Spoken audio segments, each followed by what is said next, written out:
Yo, what is going on, guys? It's your boy Jelson here, and today we're back with a brand new NBA video. In today's video, we're going to be talking about what I believe is the steal of the draft, and that is Josh Minott. Now, Josh Minott was drafted 45th overall by the Minnesota Timberwolves, so in reality, this is what we call a steal here. A guy that's getting media attention when he was drafted in the second round, right? Usually you see people say, well, you're a steal, well, you were drafted, top 15. And I made a video about Ben Mathurin earlier, and I said that he was a steal, but this is not what I meant by steal. This right here is a player that should have gone, I would argue, in the lottery, but ended up going 45th overall, as I said, to the Minnesota Timberwolves. Now, there is no surprise here that I'm a Minnesota Timberwolves fan, and I'm a big Timberwolves homer, and I just wanted to point that out before people say, well, you're a Timberwolves fan, of course you're going to think that. And of course, yeah, you're right. Watching Timberwolves basketball, of course I would think that, well, Josh Minott, he was drafted in the second round, he's been producing, yeah, this guy is pretty good. Of course I'm going to think that, and I will be the first to admit that. But in the same sentence, you could say that, well, because he's a Timberwolves fan, he watches this player more, see if he would know more insight. So that's kind of where I'm coming from. I would say that I watched him enough so far, obviously, through what we've seen in the Summer League, that he is, so far at least, the steal of the draft. And you look at his college stats, and it's nothing crazy. Actually, you look at it and you think, well, how did this player even get drafted? He only played 1 year at Memphis. He averaged 6.6 points per game. He's 6'8", power forward, small forward. The list height says 6'8", but when you watch him in game, he looks a little taller. I wouldn't be surprised if he was closer to 6'9" or 6'10". But he's definitely a guy to look out for in the future of the NBA, and I'm going to go over that quickly right now and explain why his college stats may not be the end-all be-all. And when you look at them, and this is why I always say that stats are not the end-all be-all, but they're a good point to start. So as I said, he averaged 6.6 points per game, so it's nothing absolutely crazy. Actually, I would say it's below average for a one-and-done player, right?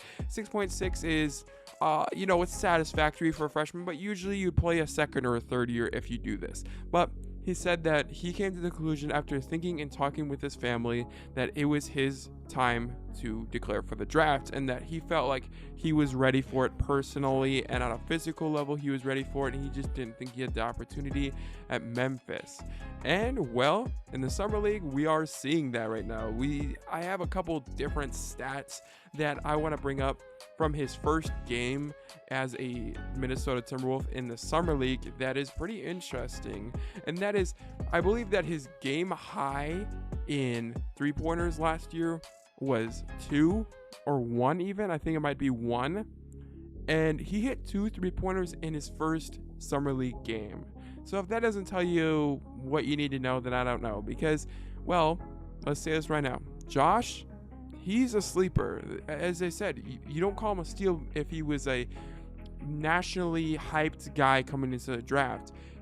He's a guy that, well, we didn't really expect to have a three-pointer coming out of the box, but eventually down the line, maybe, he would work on it and become a maybe league average three-point shooter, which I think as of right now, he probably could step in and become a league average three-point shooter, if not maybe a little below average. And I'll say that for basically in the next couple of seasons. I think that's what he's going to be. But maybe with his potential right now, what it's looking like is that he could become a above average three-point shooter, which is something that, well, Minnesota is known for being a three-point shooting team. Maybe not a Golden State type of three-point shooting team or a 2017 Houston Rockets team. But I would definitely say that we are known for shooting three-pointers. And the constant stat that I would see bringing up when I was watching Timberwolves games last year was that, well, the Minnesota Timberwolves take a lot of three-pointers, but they don't make a lot, which is something that, well, that's kind of disappointing, right? They made a lot in the grand scheme of things, but for the amount that they're taking, they're not shooting at this grand high percentage. Obviously, we have guys that have the upside of being great three-point shooters. Anthony Edwards, Jaden McDaniels, Jalen Noel, these type of guys. Even Jordan McLaughlin to an extent, right? And then we have the elite three-point shooters, if you will. We have Karl Anthony Towns. We have D'Angelo Russell in a good year, right? We have the three-point shooters that can already knock down the shot. We have players that have potential to become very good shooters. And I think Josh Minott's going to slot right into that section where people that can learn how to shoot and can become above average shooters. And I'm really excited to watch him play. But that really is not his extent of the game. And I'm going on about his three-point shot because I was thoroughly surprised on how well he's been shooting.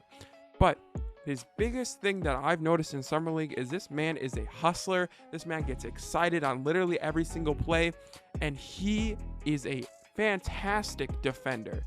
And I've seen comps, especially on the Timberwolves, Twitter range of Jared Vanderbilt, but I would say he's closer to Jaden McDaniels in a way. And I say that because I tweeted out a reason, and I'm going to stick to that reason, and that is his natural defensive positioning is nearly identical to Jaden McDaniels. And what do I mean by that?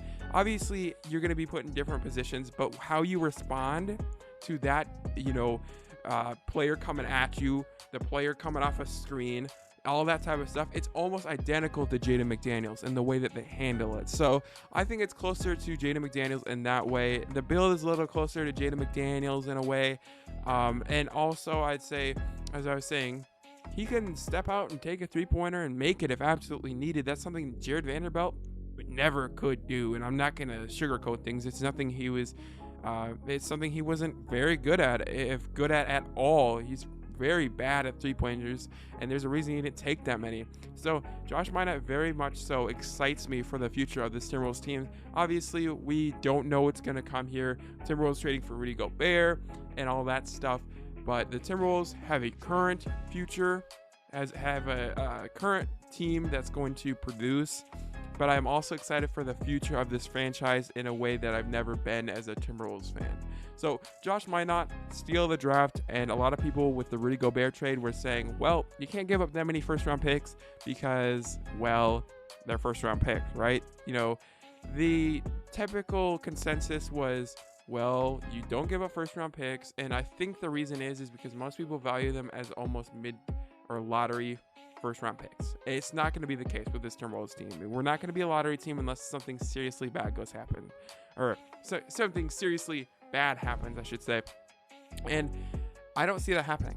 I think these are going to be 20s in the 20s, which, yes, they are valuable to an extent, but they are not lottery picks that we're just giving out by the handful.